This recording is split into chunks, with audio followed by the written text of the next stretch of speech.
All right, we're live now. Hey everyone, welcome to today's live stream. This should be a pretty interesting conversation. I'm really excited about it. It's on how to build, scale, test, evaluate, AI and LLM applications. So I'm joined by the perfect speaker for today's topic, who's Claire, lead AI researcher at Comet. So, hey Claire, how are you doing today? Hey Lucy, I'm doing great. How are you? Doing great as well. I know we're across different time zones, but glad we could find a time that aligns. And hopefully, for all of you joining live, this is a good time as well. Just pop into the chat what time it is for you, and maybe one thing you're looking forward to learning in today's live stream. So, yep, what we've done is we've prepared a list of 5 questions just to structure up the live stream a bit. I'll just pop it up here. So you can see we'll start off by why build LLM applications, RAG systems, and agentic workflows in the first place. Maybe a quick overview of how to build them if you're not familiar with that. And we'll go over some of the biggest challenges that developers face in this space. And then we'll talk a bit about what Opik is, and that's a product by Comet, and how Opik helps address some of those challenges. And then we'll get to see a bit of a live demo by Claire on how it actually works. And then we'll wrap up with the future of AI, LLMs, and Claire's perspective of where these trends are headed in the future. But yeah, before we get started, do you want to do a quick intro about yourself and tell the audience who you are? Yeah, of course. Thanks, Lucy. Hey everyone, my name is Claire Longo. I'm a AI researcher and developer advocate with Comet. My background is very technical. I used to be a data scientist for many years, and then I moved more onto the engineering side of things and became an engineering manager. And I've led a few engineering teams at Twilio and Open Door. Through my entire career, what I've really learned is the importance of quality and like best practices when you bring AI and machine learning models to production. And that kind of led to my career working with Comet, very passionate about what they're building and the best practices that it facilitates. So that's what we'll be talking through today. Amazing. Okay. I'm just checking that we're live on LinkedIn as well. We were talking about whether we could do it on both platforms. This is the first time I'm going LinkedIn live too. So for those of you watching on LinkedIn, hi everyone. And yeah, for those watching on YouTube, probably all of the returning community members, hello as well. We have some comments in the chat now. People popping in from all parts of the world. We have someone from Argentina. Oh, Hello. amazing. Welcome. Nice.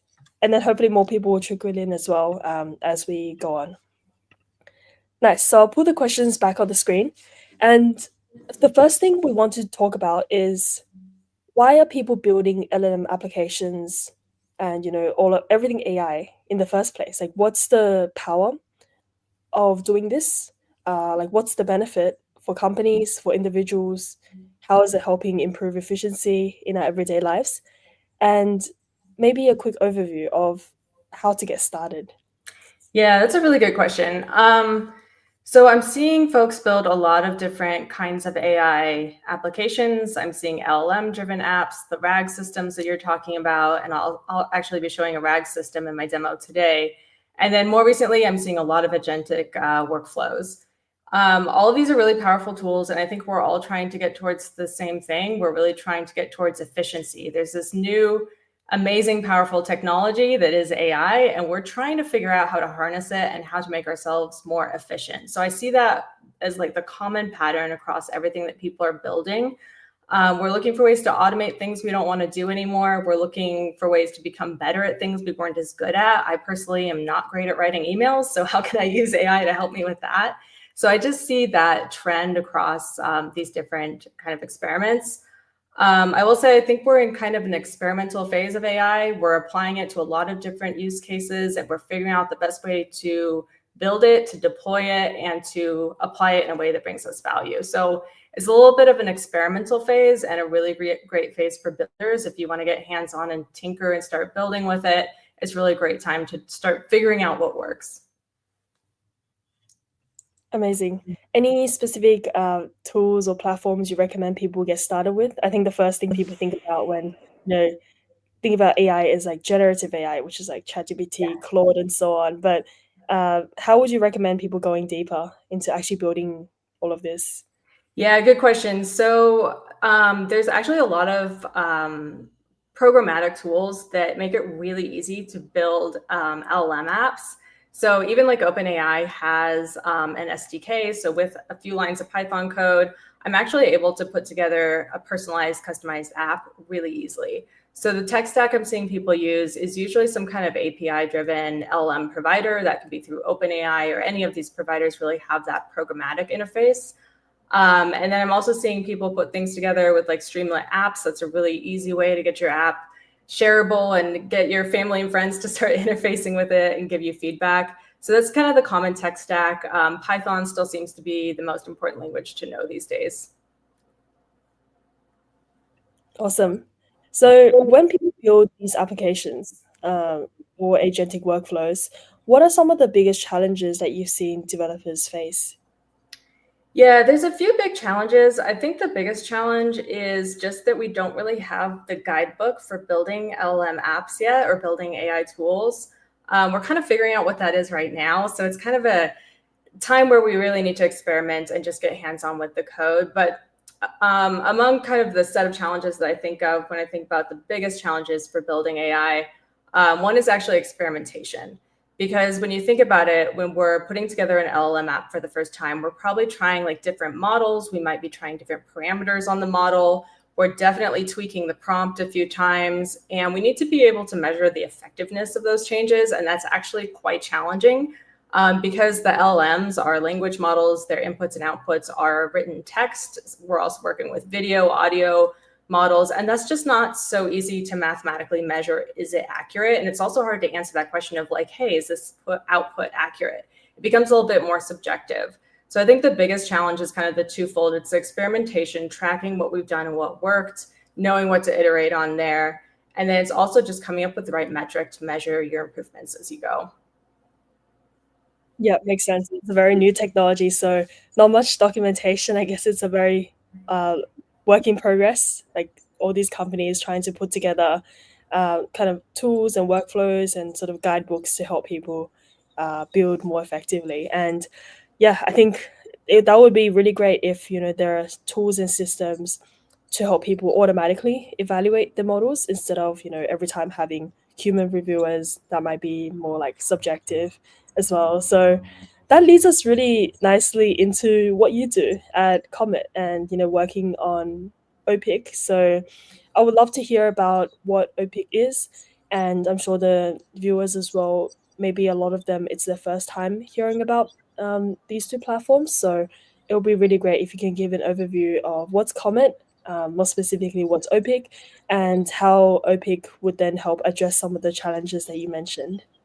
Yeah, totally. So Comet has been around for a while. We're widely adopted by some large enterprise teams that use us for a variety of things for deploying their machine learning and AI models. We offer a model registry, monitoring, and experiment tooling. So everything's sitting in one place. And as you're building models and moving them to the phase where they're live and people can interact with them, you have everything in one place to track everything and improve it over time. Opik is a new released tool built by the Comet team. It is completely open source, which is one of the things I love about it. It's so easy to get started. It's honestly just a pip install in Python and just a few lines of Python code to get it integrated. But what Opik is it's an evaluation platform that allows you to trace the inputs and outputs of your LLM apps, as well as create these metrics I was starting to allude to earlier. We provide a framework for really creating your own custom metrics, or building some, or using some pre-built like out of the box metrics. But it's really that suite of metrics that you really need when you're building an LLM system and once it's in production, to help you measure the effectiveness of the changes. Cool. I'd love to see it in action. That brings us to the next question because, yeah, I'm sure like this would sound really exciting for everyone.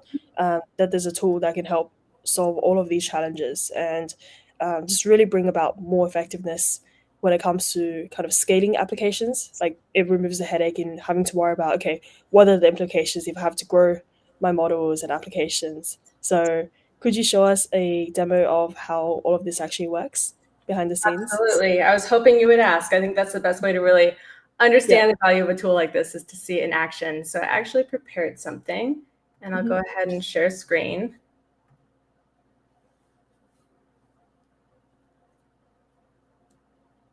All right, so I myself am always building and tinkering. I feel like it's the best way to stay up to date with the latest tools and technology, because as your audience here probably knows, there's always like new approaches in AI, new tools to come out, and it's a little bit overwhelming to stay on top of them and learn them. So the way I do it is I'm just always building things.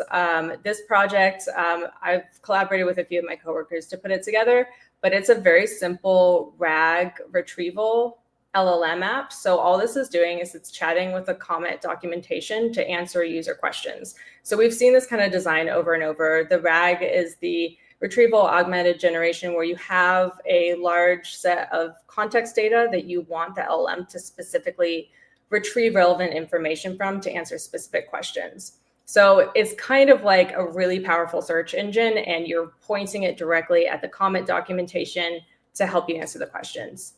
I'm going to walk you through my code here really quickly just to show how easy the integration is with Opik, and then I'll show you what the traces and the eval metrics look like in the platform. So first thing I do is obviously my importing the libraries that I'm using, and then I'm setting up a vector store. That's what's retrieving the documentation. And let's scroll down to the important part. This is where the RAG application is actually defined. So you can see here that it's got a few different steps in it. It's retrieving the documents as well as getting the answer, and get answer is a call to an LLM. So I'm using OpenAI here, but essentially what this is doing is when a user asks a question about Opik, it will retrieve the most relevant documents from the context store that I've provided, and then it's going to put that into a prompt with the LLM and give you a great answer, hopefully great. But the trick is measuring, is that answer so great? Did it hallucinate? Did it make something up? Did it retrieve the wrong documents? So we can see this in action here. I have the user query is on this line right here. So in this example, I'm asking, does Opik offer LLM as a judge metrics? The answer is that it does, but let's go ahead and run this and see if we get it right. Awesome, so it answered me correct. I feel like I have a good application here. But the real trick is being able to look under the hood. If there's a lot of people using this, I need to make sure that it is answering correctly at scale for many different queries, not just when I test it. So let's jump over to Opik, and I'll show you what the traces look like. So I have some code in my Jupyter notebook that I was showing. Oh, let me share. I need to share the window so you can see Opik. Yeah, give us 1 second here. Okay, so now we're looking at the Opik user interface. So when I ran that query in the Jupyter notebook, Opik is automatically scooping up the inputs and outputs and sending them here as traces. So you can see here all the queries I've been asking the system over time. And I'm even getting an estimate of the cost. That's actually really important, especially if you're building for yourself and this is costing you some money. And then I'm also measuring hallucinations. Hallucinations, I'm sure many of y'all are very familiar with this, but it's a very common effect of LLMs, even with the right context. And sometimes when it doesn't retrieve the right context, it's just going to make something up and it's going to respond very confidently. So that would actually be a terrible user experience, is if I deployed this chatbot live, my customers were interacting with it and asking it questions, they was just making stuff up about what Opik could do. So I need a way to really measure this and detect when it happens. And that's what the hallucination metric is. I'm going to walk you through how I created that metric. But first, let's take a look at these traces. You can actually see the inputs and outputs. So within the trace, you have multiple steps, which are the spans. So as I mentioned earlier, this is a RAG system. So there's a retrieval step as well as a call to LLM. So you can see these different steps broken down. This is really useful is when you need to pinpoint an issue. Maybe your system's breaking in a certain step and you want to be able to identify it.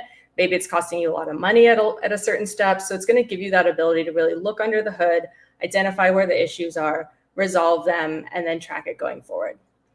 You've got a view of the inputs and outputs. But even more interesting is the feedback score. So you can do human labeling here. So if I wanted to annotate this specific trace, we have a mechanism to add human feedback, and you can customize what this human feedback is. So we fully facilitate that like human in the loop labeling here. But in addition to that, we also have custom metrics. So this metric here is for hallucination. It's actually something that I've created with a prompt, and it's using this concept called LLM as a judge. So I'm going to jump into our metric under online evaluation and show you how I set this up. It's very customizable, and I honestly feel like this is one of the most powerful capabilities of Opik, because I think of Opik as a framework for creating these metrics. So I'm using a concept called LLM as a judge. It's kind of a wild concept, but it's using an LLM to judge the output of another LLM. And this actually works really well because the LLM as a judge metric is really just a prompt, so you can completely customize it. In this case, I want it to check for hallucinations, which is that common issue I've seen with LLMs before. And so I've been able to come up with a very custom prompt here. And because it's sitting on top of the traces that we're logging, I can define the inputs, the context, the output, and in the prompt, direct exactly how I want the LLM to use this information to come up with the metric. But essentially what you're doing is you're casting this to a metric. So it's going to be a call to an LLM, but it's going to output just a number, 0, 1. You could do a scale, a percentage, binary. I personally like binary because I think it's very straightforward and easy for these systems to process. But in this case, it's going to give me a 0, 1, whether it's hallucinating or not. Once I create that and I go back to my traces, I will see this metric automatically get calculated and show up on every trace. And you can place this at the trace level or the span level, but it gives you a really good indication of if there's an issue. You can see that my system is actually hallucinating quite a bit. And when you roll over the explanation here, it tells you a little bit information about why that might be happening. In some cases, there isn't enough context for it to give a good answer, and so it's hallucinating. That's kind of a behavior I'd expect here, but it's really cool to see that the hallucination metric is actually capturing that for me. I want to pause there. Are there any questions from the chat I should address? How are you calculating the hallucination? Yeah, it's the LLM as a judge metric. I'll jump into the Opik documentation. I went a little bit quickly over it, but we have some pretty comprehensive integrations. So for almost any LLM provider like OpenAI, or if you're using OpenRouter, LangChain, even Crew AI is one of our newer ones. I love these guys. It's really fun to framework for building agents. We have automatic integrations with all of these. So you don't have to write a ton of Python code to get your traces into Opik the way I was showing. It's really just going to be a few lines of importing the tracing that's specific to this tool. And then we already know what the inputs and outputs of OpenAI, Crew AI look like. And so it's going to be formatted automatically in the UI like this. So in this case, I'm using OpenAI. And when I hop over to the metadata of the call to the model itself, I can see all kinds of information that's automatically tracked about the model. This is going to be really useful if I'm iterating on the model and want to do comparisons. But going back to the integrations really quickly, there's also a way to customize it. So you could do the built-in integration, and this is a great example here where I'm importing OpenAI as well as track OpenAI. And then all it is to integrate and log the traces like I was showing is just a few lines of code where you're instantiating the client. But let's say you have a few more steps in your system and you want to have a little bit more control over exactly what is getting logged and what are the different steps in your trace. That's when I would use the track decorator. It's a really programmatic way to just have a lot of control over how you are logging the traces. And I'm typically using this in addition to the automatic integration that I'm already using. So here we have a retrieval step, very common step in the RAG. And by just putting this Opik track, this is going to show up as a span as one of these lines here. So this really allows you to customize exactly what is contained in your traces.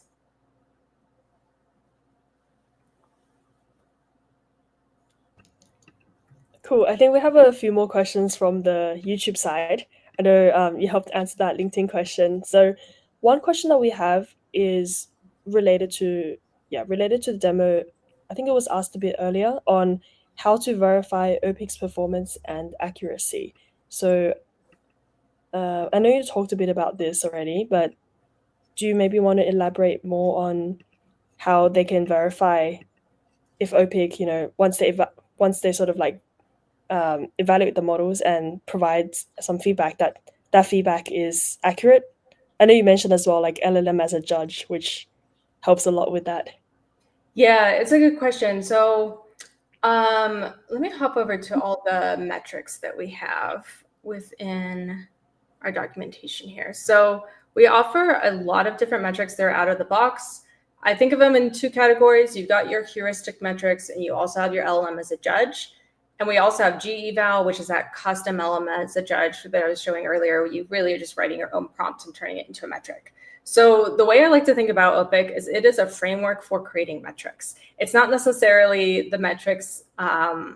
It's not necessarily something you measure itself. It's something that you use to measure the value of your project. So let's say I'm iterating on my prompts. I'm trying some different prompts. Maybe I have 3 different prompt versions, and I want to measure which one gives me the least hallucinations, but it's still returning JSON code because that's what I need my app to do. Now I can choose like a kind of a set of metrics here to measure that, and then do that side-by-side comparison with the prompts. So it's really that framework for running the metrics and creating the metrics to measure your project. Some of these metrics are pre-built. So something like is JSON is a good kind of obvious one to look at, where you're really just checking if your output is JSON or not. Hallucination, we showed that one. It's a very complex prompt. The way that people actually measure the accuracy of the metrics themselves, which I know is a little bit kind of a meta concept, is there's typically benchmark data sets. So out in research, there's going to be a lot of data sets that are publicly available, things like Hugging Face, where we know the labeled truth of each observation in that data set. So if we have a data set that has a lot of hallucinations and we have it labeled correctly, now we can kind of benchmark the LLM as a judge metric on that, and we know how it should be performing, and we can measure the accuracy of the metric itself. So a couple layers to that response there. That's a very good question. Yeah, makes sense. Okay. We have another question, or maybe two questions around the pricing of everything. So someone asked, what's the pricing for Opik? I know it is a bit of a general question. And another question is, do you offer startup credits, to help people get started? Oh, fantastic. I love the answer to this question. Opik is totally free, which is one of the reasons I love talking about it. Opik is completely open source. You can actually contribute to it. It's a project on GitHub. So you could get started with Opik for free today. You can run it locally, or you could install it with like Docker container, however you want to approach using it. We do, for enterprise companies, we're going to have an enterprise package where you can pay for us to manage absolutely everything for you. We can host it on our cloud, or we can do on-prem installations for large companies. But most people who are using it in the open source community are going this route, or just usually using it locally on their machine. I would say the best way to get started with Opik is to go to our GitHub repo. Let me pull it up. And there'll be instructions here to get you going.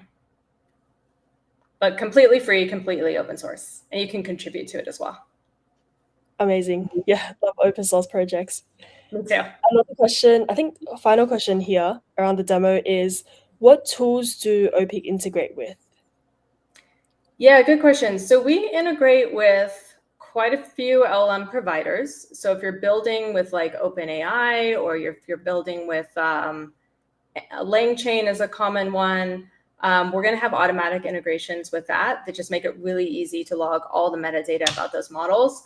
But we're really going to integrate with anything. We integrate through a Python SDK as well as a REST API. So if you can integrate with those tools, we're going to be able to integrate.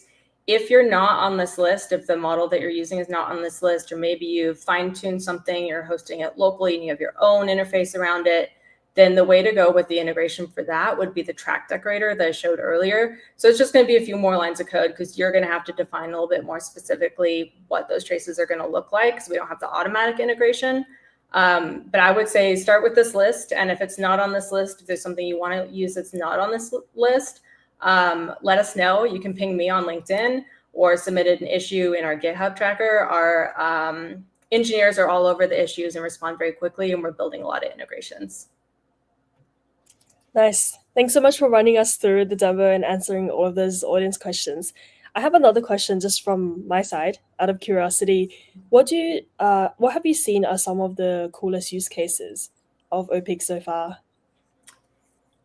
Yeah, I think I've seen some really cool use cases. There's two that come to mind. One is optimizing cost.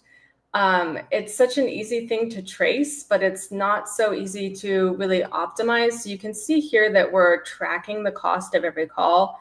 And when people are building, that's obviously a metric you want to keep an eye on. One cool use case that I saw is because Opik is tracking the cost, and you can see it at this level as well as aggregate, somebody was able to compare different prompts and use the cost metric to choose the best prompt, because he was just trying to come up with something really efficient and very cost sensitive.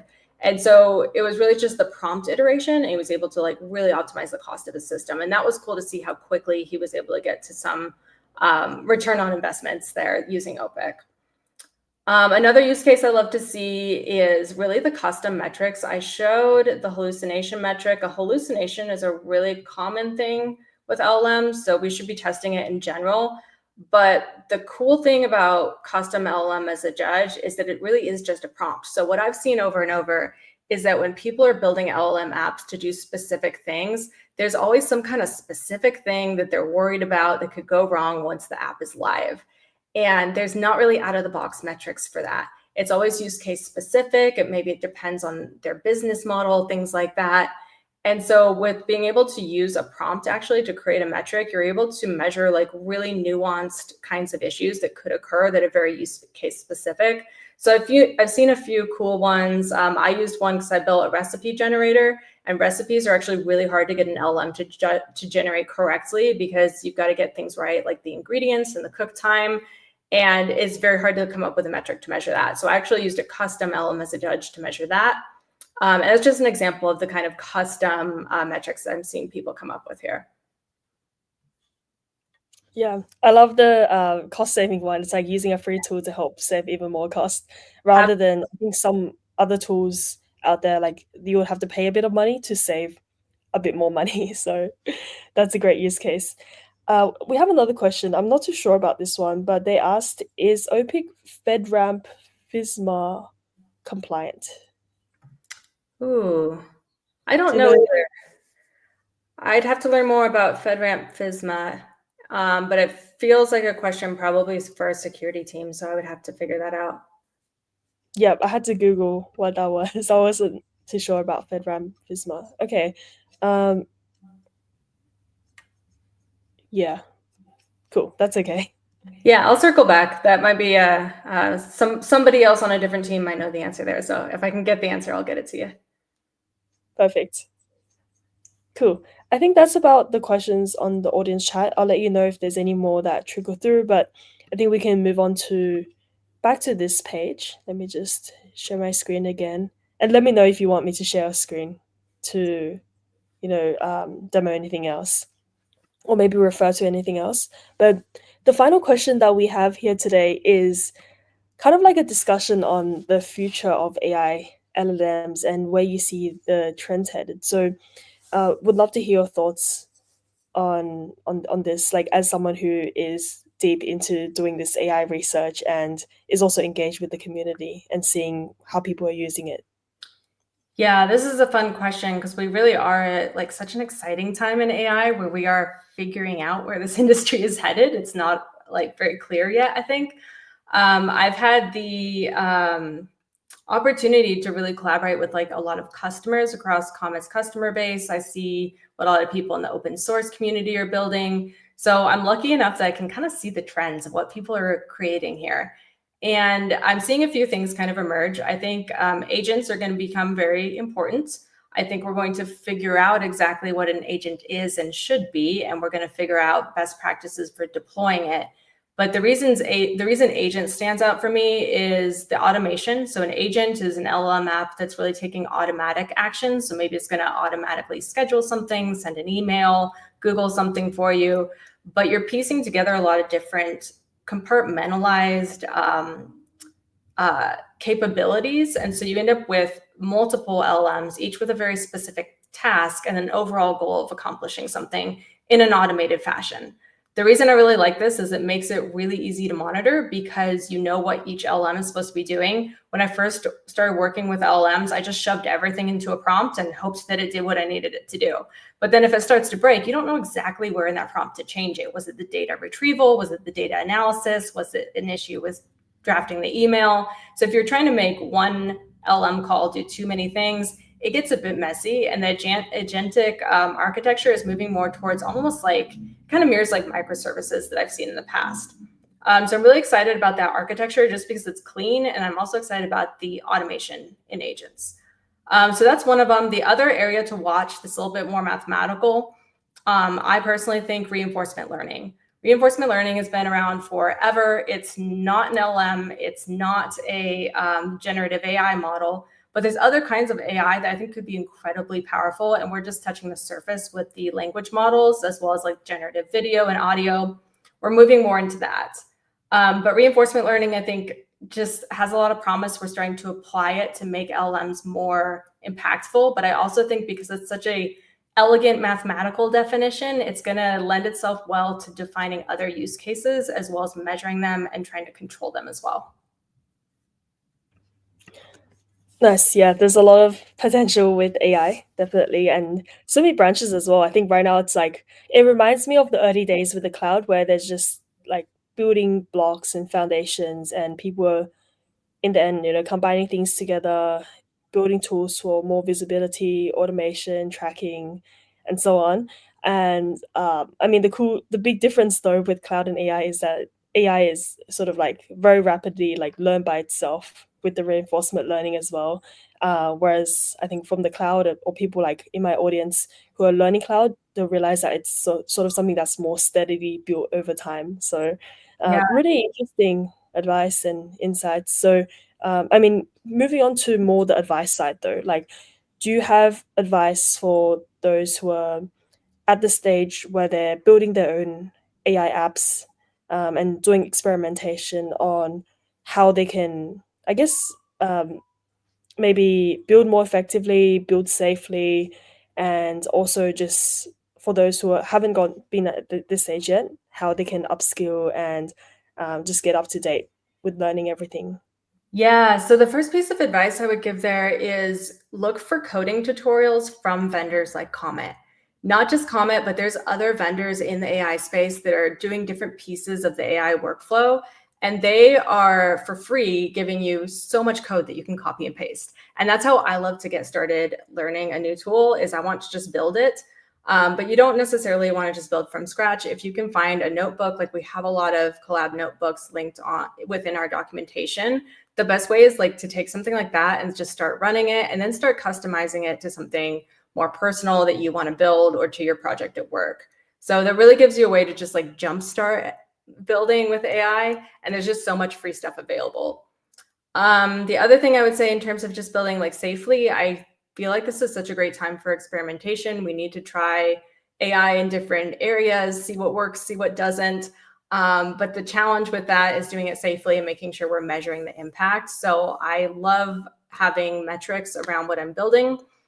So I can get visibility into what it's doing and if it's going off the rails. So I'm typically creating metrics, not just for hallucination, but also for like fairness, bias, things like that, just so I can gauge the social impact of my tool as I'm building it as well. So those are the two tips I would say. There's so many tools out there. I think the main tools that you want to start tinkering with would be the LM provider APIs, as well as some tool for evaluation like Opik. Yeah, exactly. There's so many free resources out there, and thanks for all the, thanks to all the developer advocates in the companies and people in the tech side helping build out all of this documentation and videos, and people like yourself as well. So yeah, I think this brings us to kind of the end of today's stream. I just did a final call to ask if there's any more audience questions from both LinkedIn and YouTube, but I think it seems like we're all good now. Is there anything else that you'd like to cover in the live? I think that covers everything. Definitely check out the open source repo. You can pip install and start using Opik today.